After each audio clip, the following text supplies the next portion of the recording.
शांत रहो, बैठे रहे। अनुज लक्ष्मण, तुम्हें पता था हाँ नाथ कि जब तक लंकेश जिंदा थे तब तक वो हमारे शत्रु थे, परंतु वो हमारे धाम को जा रहे हैं, इसलिए वो हमारे शत्रु नहीं। तुम तो जानते हो इस धरती पे उनसे बड़ा पंडित और वैसे भी वो राजा रह चुके हैं, इसलिए अंतिम चरण में हमारे धाम को जा रहे हैं, तो तुम जा करके उनसे कुछ नीति सीख करके आओ मेरे भाई। अवश्य।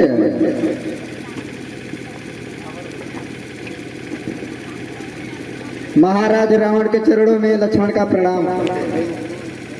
महाराज रावण के चरणों में लक्ष्मण का प्रणाम। महाराज रावण के चरणों में लक्ष्मण का प्रणाम। है ना, मैं उनको 3 बार प्रणाम किया, लेकिन वो तो कुछ बोल ही नहीं रहे हैं। भाई, तुमने उन्हें किस प्रकार से प्रणाम किया? अच्छी से किया, मतलब हाथ जोड़ के किया। लेकिन सर की तरफ से किया या चरणों की तरफ से? सर की तरफ से। लक्ष्मण, तुम्हें ज्ञात है हम एक क्षत्रिय हैं, वो एक ब्राह्मण हैं, हमारा धर्म है उनके चरणों की तरफ से प्रणाम करना, इसलिए जाकर के चरणों की तरफ से प्रणाम करो और कुछ नीति सीखे आओ। अवश्य। महाराज लंकेश के चरणों में दशरथ पुत्र लक्ष्मण का प्रणाम स्वीकार हो।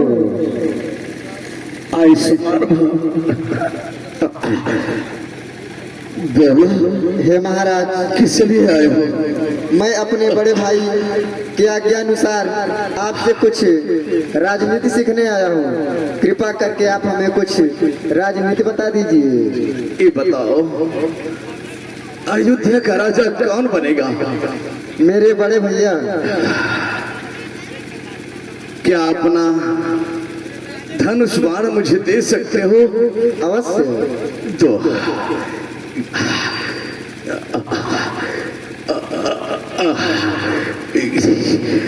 सत्यघाती लक्ष्मण, चल जरा पीछे हो जाओ। लक्ष्मण जी महाराज। तुम्हारे लिए इतना राजनीति काफी है। शत्रु शत्रु होता है, घायल अवस्था में क्यों न हो उसके पास से जाकर बातें नहीं करना चाहिए। जाओ, राम को भेजो। अवश्य। जाओ। है ना, आपको ही हो राजनीति बताएंगे, कृपा करके आप ही जाकर। अवश्य लक्ष्मण, हम अवश्य जाएंगे। महाराज लंकेश के चरणों में राम का प्रणाम स्वीकार हो।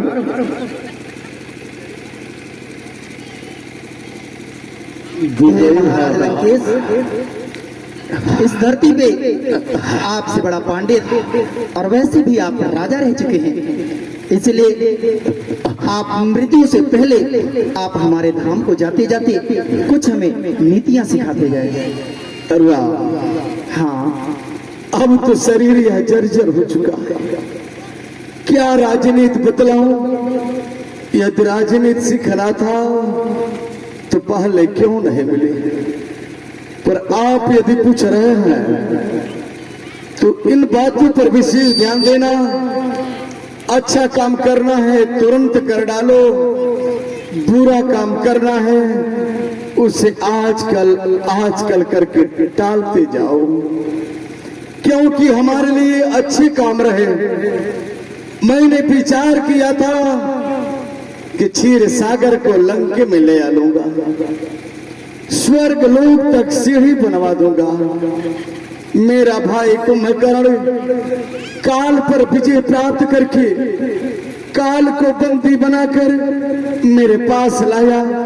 मैं काल को मारने गया और मुझसे निवेदन करने लगा, बोला मैं आपके अधीन हूँ महाराज, जब इच्छा होगी मार देना। हेलो राम, ये सब हमारे लिए अच्छे काम रहे। मैं इसके लिए आजकल करता रहा, एक भी नहीं किया। मेरे लिए बुरा काम था सीता का हरण करना, मैं उसके लिए आजकल नहीं किया, तुरंत कर डाला।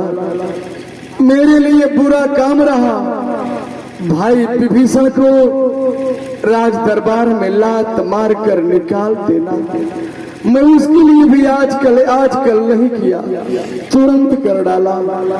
आज उसी का परिणाम है जो हमारी ऐसा दशा हुई है राम। पर कोई बात नहीं, जो हुआ सो हुआ। अब बतलाइए युद्ध में विजय किसकी हुई? बोलो। विजय तो हमारी हुई। नहीं, कैसे? जब तक मेरी भुजाओं में दम रहा मैं आपको अपने धाम में नहीं प्रवेश करने दिया, और आपके रहते मैं आपके धाम को जा रहा हूं, क्या आप मुझे रोक सकते हैं? महाराज लंकेश, हाँ, रण विजयी मैं हुआ और स्वर्ग विजयी आप हुए। नहीं, भाई भाई की ही लड़ाई रही और इसी जगह से अंत हो गई।